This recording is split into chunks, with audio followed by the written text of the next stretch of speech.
falando em face oculta, meus amigos e minhas amigas, ontem, durante entrevista para veículos de imprensa internacionais, o presidente Lula Lelé disse que ficou assustado. Ele fez a Regina Duarte. A Regina Duarte? Eu tenho medo. O Lula disse que ficou assustado com a declaração de Nicolás Maduro de que haveria um banho de sangue caso ele perdesse as eleições na Venezuela. Eleições que acontecem no próximo domingo. E a democracia avisou que domingo ela não vai. Brincadeira. Lula afirmou também que Maduro deve aprender que, quando se perde uma eleição, é preciso respeitar o resultado e ir embora. Vamos ouvir a dica de Lula para Maduro. Eu fiquei assustado com a declaração do Maduro, dizendo que se ele perder as eleições vai ter um banho de sangue. Sabe? Quem perde as eleições toma um banho de voto. Sabe? Não de sangue. Sabe? O Maduro tem que aprender. Quando você ganha, você fica. Quando você perde, você vai embora. Vai embora e se prepara para disputar outra eleição. Já falei com o Maduro 2 vezes, falei com o telefone com o Maduro, e o Maduro sabe que a única chance da Venezuela voltar à normalidade é ter um processo eleitoral que seja respeitado por todo mundo. Ou seja, ele acabou de dizer que o processo eleitoral da Venezuela já não estava na normalidade faz tempo, né? Coisa que ele não dizia. Enfim, é isso aí. Lula Lelé com a língua solta, ele também confirmou que o Celso Amorim, seu assessor especial para assuntos internacionais, viajará ao país vizinho para acompanhar as eleições presidenciais de perto. Segundo o jornal O Globo, o Itamaraty pressionou o Tribunal Superior Eleitoral a enviar 2 servidores como observadores do pleito. Eu não sei se isso é bom ou se é ruim, mas com a campanha chegando na reta final, os maiores institutos de pesquisa eleitoral da Venezuela apontam que, se houver amplo comparecimento da população às urnas, o opositor Edmundo Gonzalez tem grandes chances de se sair vitorioso. Durante o comício realizado ontem, Maduro avisou que vai vencer as eleições e que a oposição vai ter que respeitar o resultado sem show nem choradeira. Professor Marcelo Sono, que é especialista em Venezuela. Pavinato, a primeira coisa, está bem evidente que ele já está assumindo que na Venezuela não existe um processo democrático. O problema é que ele não pode falar isso explicitamente porque ele é amigo do Maduro e o que ele está fazendo aí é apenas um teatro. Por que ele está fazendo teatro? Ele deu essa entrevista para, correspondentes estrangeiros de jornais do exterior. O que ele está querendo fazer é apontar para o mundo que ele é um cara que realmente defende a democracia ao ponto de aconselhar o seu grande amigo Maduro, que está há 11 anos, completando 12 anos no poder agora, está há 12 anos com todos os processos de fraude e violência que foram possíveis a serem utilizados na Venezuela.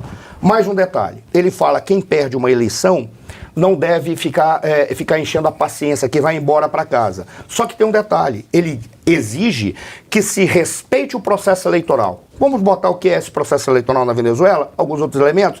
Tem quase 6 milhões a 8 milhões, eu acho que são 6 milhões de venezuelanos que estão no exterior. Eles não estão conseguindo credencial para votar. Chegam no consulado e os consulados não recebem, dizem que não tem material e não podem dar as autorizações. São indivíduos que não estão conseguindo votar, sabendo que isso significa 20% da população venezuelana. Vamos colocar que seja aproximadamente 10% do número de eleitores.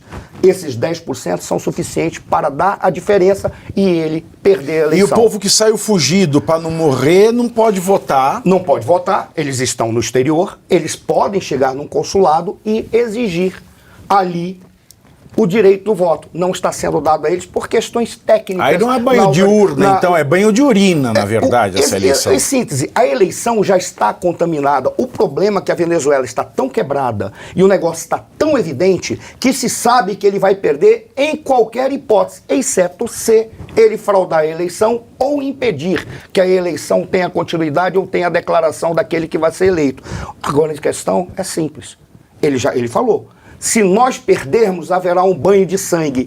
Ele falou isso hipoteticamente, dizendo que a perda vai significar que uma extrema-direita vai querer colocar a violência contra o povo e a maioria do povo que está a favor dele vai utilizar de todos os meios possíveis para enfrentar essa extrema-direita, porque é assim que ele se referiu.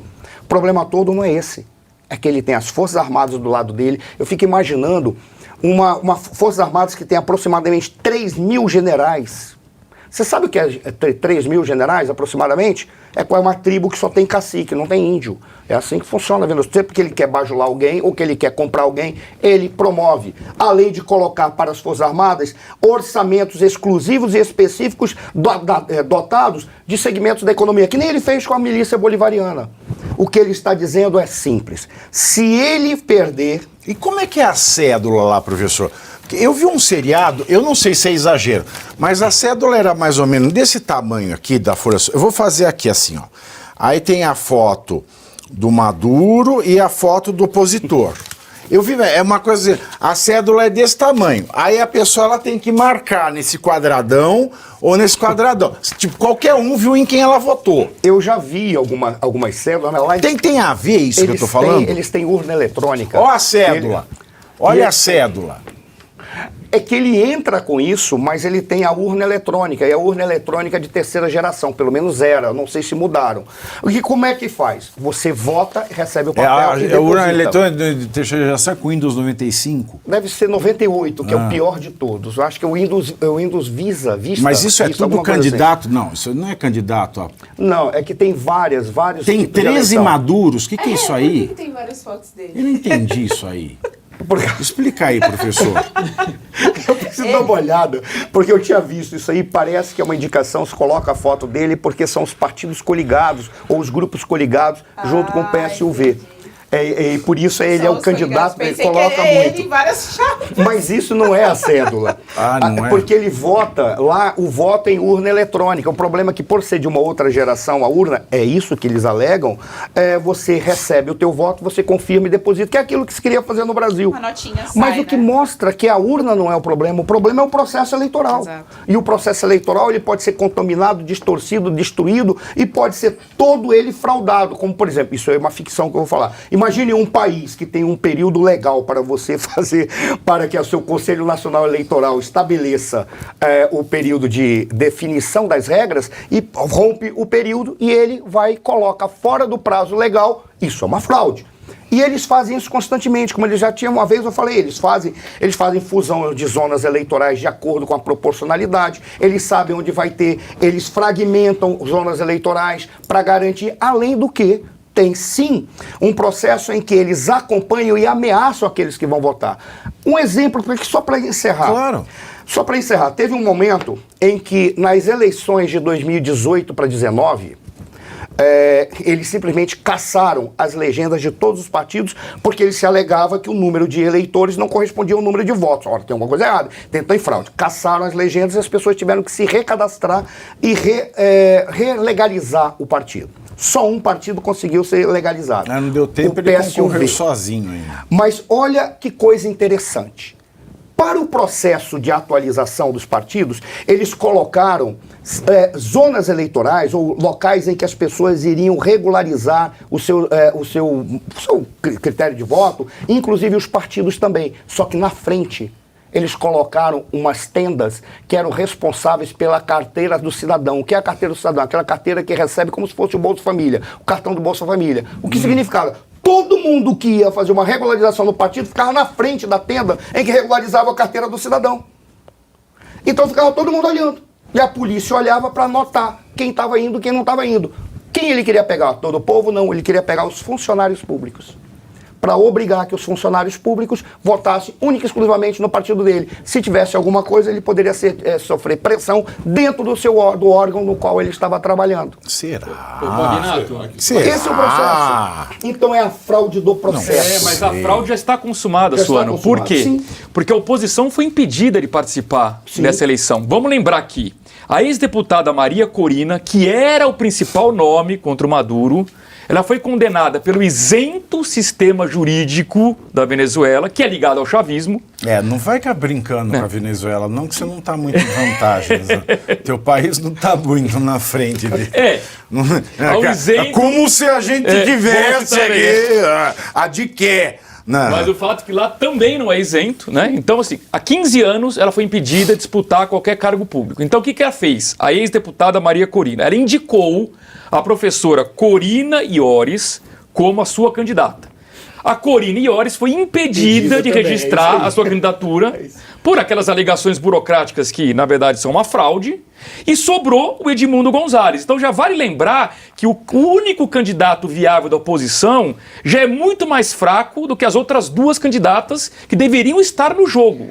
Então isso já é uma fraude por si só. Cara, a Maria Corina, ela teria arrebentado com 70% dos votos. Porque a população venezuelana já não acredita mais no Maduro. Só quem acredita no Maduro são aqueles grupos de organismos e que quer que sejam ou instituições que precisam do governo Maduro para continuar ganhando os seus salários. E ganham salários vultosos. Por quem são? Forças Armadas. Infelizmente, as Forças Armadas lá, eles compram os seus oficiais generais. Graças a Deus, isso acontece lá. Os oficiais generais lá foram comprados pelo Maduro. As Forças Armadas, alguns segmentos de partidos, alguns funcionários públicos, são esses que apostam no Maduro. Como o Luiz falou, a Maria Corina Machado, ela teria arrebentado, só que eles anularam todos os opositores. De que forma? Por um processo fraudulento de registro ou de cassação do registro como candidato ou pré-candidato ao processo. Ela não foi fazer o registro da candidatura vestindo um sapato rosa. Ela vestia sapato sem meia, então ela não pôde registrar. Do Lula. O que o Lula está falando aí é simplesmente para que esses jornais estrangeiros, cujos correspondentes estão aqui no Brasil, e já são, eles não precisam mais nem ser brifados, eles estão vinculados. Eles vão colocar lá no exterior, Sua Excelência Luiz Inácio Lula da Silva é um defensor da democracia, tanto que ele está enquadrando o Maduro, que ele começou a descobrir que o Maduro não é democrata. É isso que eles vão colocar para tentar fazer a imagem do Lula, que está desgastada internacionalmente. Ninguém acredita mais nele. Onde estão as organizações internacionais? Para que serve ONU escutando uma declaração dessa? Para que serve OEA? Depois que ela casou com o John Lennon... Como pode a Venezuela ser parte de um Mercosul? Quer dizer, não tem condições de um presidente de um país que declara isso ser parte ou fazer qualquer acordo ou negócio com um país cuja Constituição é democrática e livre. Quer dizer, não é um país livre, é um país ditatorial, um país fascista, é um país de um presidente assassino, de um presidente traficante internacional, de um presidente estuprador, de um presidente pedófilo, de um presidente anarquista, de um psicopata. Como pode a Venezuela fazer parte de organismos internacionais depois de uma declaração dessa? Isso é incompatível. Não tem como a Venezuela... Como é que o Brasil pode fazer parte de organismos internacionais depois de um ministro do Supremo virar em microfone em público e dizer tem muita gente para prender e muita gente para multar? Olha, mas o pior de tudo, Pavinato, é que o Lula falou que só muda o método da maldade. Ele falou que ele quer a Venezuela de volta no Mercosul. E a entrada da Venezuela por si só já foi uma afronta. Como que a Venezuela entrou? Colocaram as cláusulas ou aquelas exigências necessárias que ele tinha um período de tempo para cumprir. Não cumpriu nenhuma das cláusulas. Só o Paraguai foi contra a entrada da Venezuela. O que foi que eles fizeram? Como o Paraguai fez um impeachment completamente constitucional do Fernando Lugo, eles afastaram o Paraguai e falaram assim, a partir de agora a gente não precisa mais do voto paraguaio. A Venezuela entra, e entrou a Venezuela do Hugo Chávez, sem respeitar nenhuma das cláusulas democráticas do Mercosul, nem as cláusulas de adaptação econômica ou organização para entrar no processo econômico para ser aceita. Não cumpriram nada, mas foi colocado, afastando o Paraguai.